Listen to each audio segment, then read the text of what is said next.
তো আপনাদের এখানে তথ্য নিলাম যে দাঁড়িপাল্লার নাকি ভোট নাই এখানে। তো আসলে কি নাই নাকি আসলে মানুষ, আমি যা শুনলাম মানে এটা ভুয়া কোনটা? আসলে বিষয়টা হচ্ছে কি ১০০% ভোটের ভিতরে ৬০% ভোট মনে করেন যে এখন চুপচাপ আছে। তারা বলতেছে না। ৪০% হয়তো জানাজানি হচ্ছে। তো এর ভিতরে কিছু দাঁড়িপাল্লা আছে, বেশিরভাগ ধানের শীষ। কিন্তু ৬০% যে চুপ থাকে, চুপ থাকার কারণ হচ্ছেই যে ওইটা মনে করেন যে সিক্রেট বিষয় যার কারণে কেউ বলতেছে না। আর হুজুর দাঁড়ায় আছে, আমরা আজকে হুজুরকে আজকে জিজ্ঞেস করব, যেহেতু আমাদের 12 তারিখে ভোট, দেখি হুজুর হইয়া দেখি কোন মার্কা দিয়ে ভোট দেয়।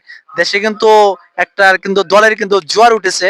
তো আজকে আমি দেখবো হুজুর আসলে কোন দলে আজকে ভোট দিব। আজকে হুজুরের মুখে আছে শুনুন, আপনি আসেন, কাছে আসেন। আচ্ছা হুজুর, তো আপনার কাছে আসলাম তো একটা বিষয় জানার জন্য। দেশে তো নির্বাচন চলছে জানেন নাকি? অবশ্যই, অবশ্যই হ্যাঁ, জানি। তো জানেন যেহেতু, তো জানেন যে কোন দল যাব নাকি এরকম কোন মানে পাইছেন, তথ্য কি পাইছেন নাকি পান নাই কিয়া? যেহেতু আপনি স্মার্টফোন ইউজ করেন তার মতো জানার কথা।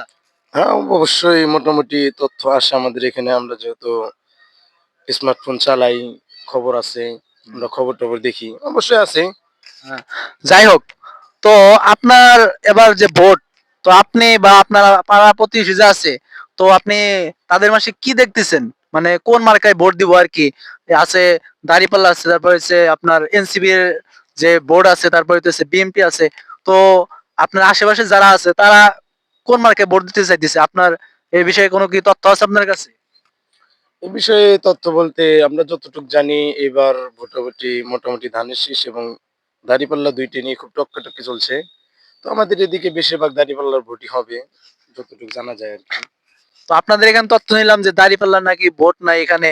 তো আসলে কি নাই নাকি আসলে মানুষ, আমি যা শুনলাম মানে এটা ভুয়া কোনটা?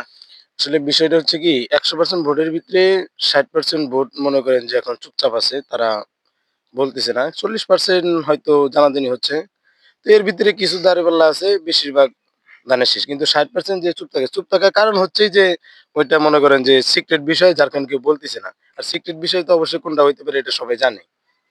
তো আশা করি বুঝতে পারছেন মানুষ চুপ আছে কি জন্যে। মানুষ কিন্তু এখন চাইলেই কিন্তু বলতে পারতো যে অমুক ভাই বলতো, কিন্তু সামনে হয়তো ঝামেলাও হইতে পারে, কারণ দেশে দুর্নীতি তো আর কম হয় নাই, এখনো দুর্নীতি হতে পারে।